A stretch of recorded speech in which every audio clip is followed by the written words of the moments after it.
বাংলাদেশের কৃষি অর্থনীতিতে ইতিহাসের সবচেয়ে বড় একক রপ্তানি প্রস্তাব এসেছে চীনের পক্ষ থেকে। চীনের রাষ্ট্রদূত ইয়াও ওয়েন আনুষ্ঠানিকভাবে জানিয়েছেন, তাদের দেশ বাংলাদেশের কাছ থেকে সরাসরি 15 লাখ টন আম নিতে আগ্রহী। এই আগ্রহ আর শুধু মৌখিক নয়, দুই দেশের মধ্যে ইতিমধ্যে সমঝোতার স্মারক স্বাক্ষরিত হয়েছে এবং চীনের general administration of customs of China বাংলাদেশকে আনুষ্ঠানিকভাবে আম রপ্তানির অনুমোদন দিয়েছে।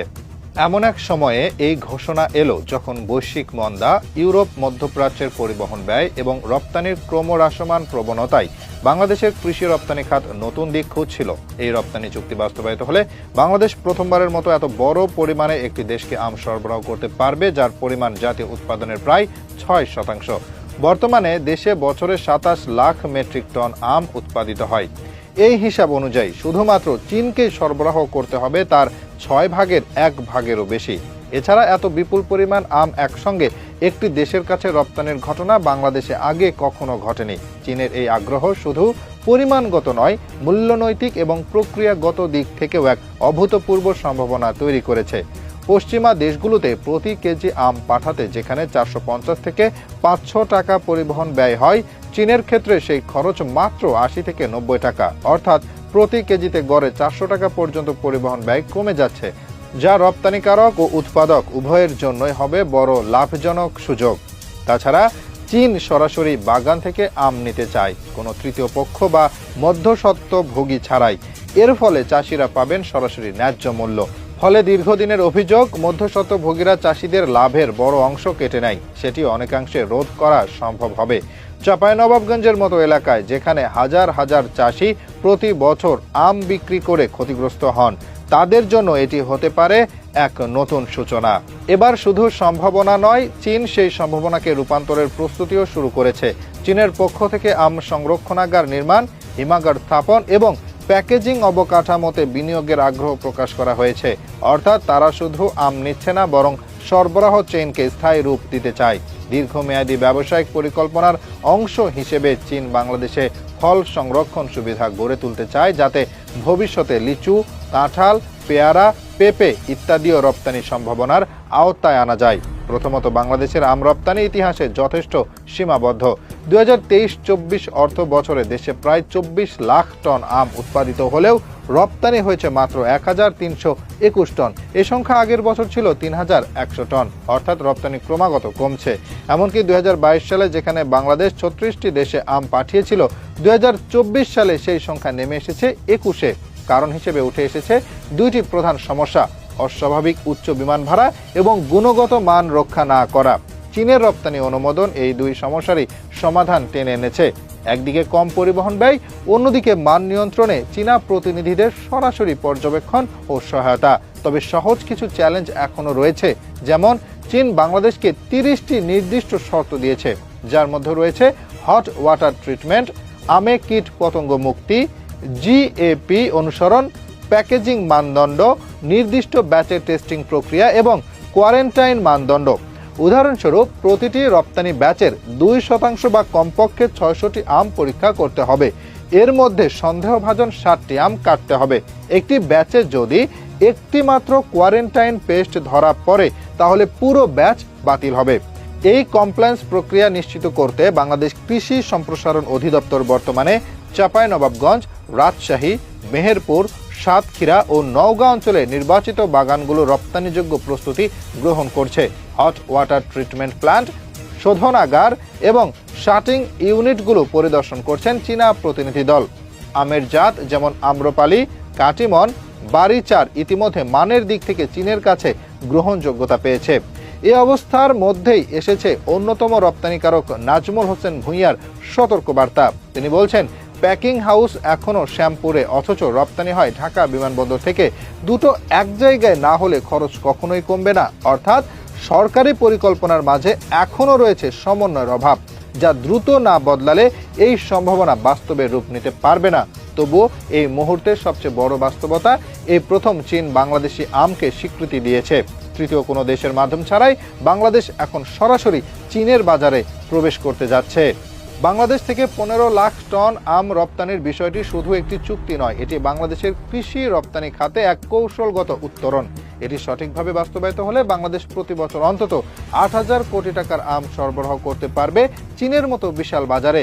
বর্তমান আন্তর্জাতিক বাজার দর অনুসারে ১ কেজি আম রপ্তানিতে গড়ে ৫৫ টাকা লাভ ধরে নিলে শুধু এই একটি খাত থেকেই বৈদেশিক মুদ্রা অর্জনের সম্ভাব্য পরিমাণ প্রায় ৮,২৫০ কোটি টাকা ছাড়িয়ে যাবে, যা বাংলাদেশের কৃষি রপ্তানি ইতিহাসে নজিরবিহীন।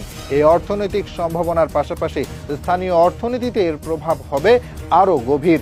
ধরা যাক চাঁপাইনবাবগঞ্জ জেলার কথা, যেখান থেকে মূলত আম রপ্তানির কেন্দ্রবিন্দু গড়ে উঠছে। জেলার প্রায় ৩৭,০০০ হেক্টর জমিতে আম চাষ হচ্ছে, যার সম্ভাব্য উৎপাদন প্রায় ৩.৮৬ লাখ মেট্রিক টন। এই চুক্তি শুধু চাঁপাইনবাবগঞ্জ নয়, রাজশাহী, সাতক্ষীরা, নওগাঁ, মেহেরপুর সহ পশ্চিমাঞ্চলের অন্তত ৫০,০০০ আম চাষিকে সরাসরি বাণিজ্যিক কৃষিতে যুক্ত করে ফেলবে। শুধু উৎপাদন নয়, রপ্তানিকে ঘিরে বর্ধিত হবে পরিবহন, শোধন, প্যাকেজিং, হিমায়ন ও রপ্তানি সংশ্লিষ্ট সাপ্লাই চেইন, যেখানে প্রত্যক্ষভাবে নতুন করে প্রায় ১.২ লাখ মানুষের কর্মসংস্থানের সুযোগ তৈরি হবে। এই সুযোগ কাজে লাগাতে হলে বাংলাদেশকে এখনই একটি জাতীয় রপ্তানি কৌশল নির্ধারণ করতে হবে। এর মূল 4টি স্তম্ভ হবে। নাম্বার 1, কমপ্লায়েন্স ও সার্টিফিকেশন। জিএপি ও গ্লোবাল এপি অনুসরণ না করলে চীনের বাজারে প্রবেশ অসম্ভব। এ কারণে কৃষকদের প্রশিক্ষণ, উৎপাদন পরিদর্শন, ব্যাচ টেস্টিং এবং ডকুমেন্টেশন ব্যবস্থার ডিজিটাল রূপায়ণ প্রয়োজন। নাম্বার 2, হিমায়ন ও ট্রান্সপোর্ট অবকাঠামো। চীনের দূরত্ব যতই কম হোক, ফ্রেশ ফ্রুট 1 সপ্তাহের মধ্যে পৌঁছে না গেলে গুণগত মান ধরে রাখা অসম্ভব। তাই প্রতিটি প্রধান উৎপাদন এলাকায় হিমাগার, প্রি কুলিং চেম্বার এবং কার্গো ও ট্রাক ভিত্তিক কোল্ড চেইন তৈরি করা জরুরি। নাম্বার 3, রপ্তানির জন্য নিজস্ব কার্গো ফ্লাইট সুবিধা। বর্তমানে বাংলাদেশ যাত্রীবাহী বিমানের ফাঁকা স্থানে ফল রপ্তানি করে, কিন্তু ভারত, থাইল্যান্ড, ফিলিপাইন আলাদা কার্গো ফ্লাইট ব্যবহার করে, যা তাদের পরিবহন ব্যয় কমিয়ে দেয়। চীন সাউদার্ন এয়ারলাইন্স বাংলাদেশকে এমন একটি কার্গো স্লট দেওয়ার আগ্রহ প্রকাশ করেছে, তবে সিদ্ধান্ত নিতে হবে এখনই। নাম্বার 4, শুল্ক নীতি ও রপ্তানি প্রণোদনা। বর্তমানে রপ্তানিতে মাত্র 10% প্রণোদনা দেওয়া হচ্ছে, যা অতীতের 15% থেকে কম। অথচ আন্তর্জাতিক প্রতিযোগিতায় টিকে থাকতে হলে সরকারকে অন্তত 20% পর্যন্ত প্রণোদনা প্যাকেজ নিয়ে আসতে হবে, যাতে নতুন রপ্তানিকারক ও চাষিরা রপ্তানিতে উৎসাহ পায়। চীন এখন বছরে প্রায় 4 লাখ টন আম আমদানি করে, যার 75% এর বেশি আসে থাইল্যান্ড, ভিয়েতনাম ও ফিলিপাইন থেকে। বাংলাদেশের জন্য এটি একটি কঠিন প্রতিযোগিতা, কারণ এই দেশগুলো শুধু উৎপাদনে নয়, মান নিয়ন্ত্রণ, সময়ানুবর্তিতা এবং সরকারি সহায়তার ক্ষেত্রেও বাংলাদেশের চেয়ে এগিয়ে। বাংলাদেশের আম স্বাদে এগিয়ে থাকলেও পর্যাপ্ত প্রশিক্ষণ ও অবকাঠামোর অভাবে ধারাবাহিক গুণগত মান ধরে রাখা অনেক সময় ব্যর্থ হয়।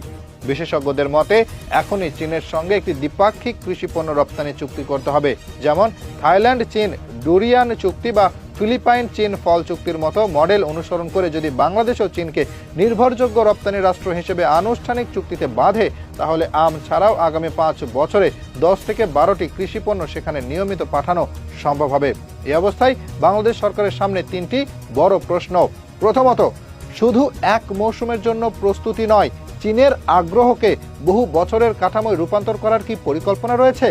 দ্বিতীয়ত, সরকারি বেসরকারি যৌথ বিনিয়োগে হিমাগার, কোল্ড ট্র্যাকিং, প্রক্রিয়াজাতকরণ প্ল্যান্ট নির্মাণ করতে হলে নীতিমালার সরলীকরণ ও ব্যাংক ঋণে বিশেষ ছাড় দেওয়া হবে কিনা?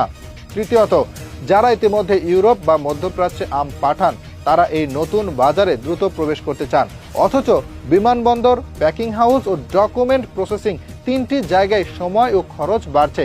এটি কমাতে এখনই সংযুক্ত এক্সপোর্ট সেন্টার নির্মাণ ও এক্সপ্রেস ক্লিয়ারেন্স পদ্ধতি চালু করা হবে কি?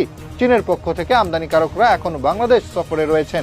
তারা সরাসরি বাগান ঘুরে দেখছেন, চাষিদের সঙ্গে কথা বলছেন, আমের জাত যাচাই করছেন, প্যাকেজিং মান পর্যবেক্ষণ করছেন। তারা স্পষ্ট জানিয়ে দিয়েছেন, যদি সবকিছু ঠিকঠাক থাকে তবে 2025 সালের মে মাস থেকেই 1,20,000 মেট্রিক টনের প্রাথমিক চালান গ্রহণ করবেন। পরে তা 15 লাখ টনে উন্নীত করা হবে। বাংলাদেশ যদি এই সুযোগ কাজে না লাগায়, তাহলে তা শুধু একটি রপ্তানির সম্ভাবনা হারানো হবে না, বরং এটি প্রমাণ করবে যে স্বাধীনতা পরবর্তী সময়ের সবচেয়ে বড় কৃষি রপ্তানির সুযোগ নিজেদের অযোগ্যতার কারণে আমরা কাজে লাগাতে পারিনি। এরকম আত্মঘাতী দৃষ্টান্ত দেশের লাখো চাষির ভবিষ্যৎ, বৈদেশিক মুদ্রা অর্জনের সক্ষমতা, এমনকি কৃষিভিত্তিক শিল্পনীতির উপর দীর্ঘমেয়াদী নেতিবাচক প্রভাব ফেলবে। অন্যদিকে যদি সরকার পরিকল্পিতভাবে এই রপ্তানি কাঠামো গড়ে তোলে, তাহলে 2025 সালের মধ্যে বাংলাদেশ আম রপ্তানিতে দক্ষিণ এশিয়ার এককভাবে শীর্ষ অবস্থানে পৌঁছাতে পারে। কারণ স্বাদ, উৎপাদন ব্যয়, শ্রম দক্ষতা এবং ভৌগোলিক অবস্থান সব মিলিয়ে বাংলাদেশ এখনই একটি পূর্ণাঙ্গ ফল রপ্তানি রাষ্ট্র হিসেবে গড়ে ওঠার উপযুক্ত সময় অতিক্রম করছে।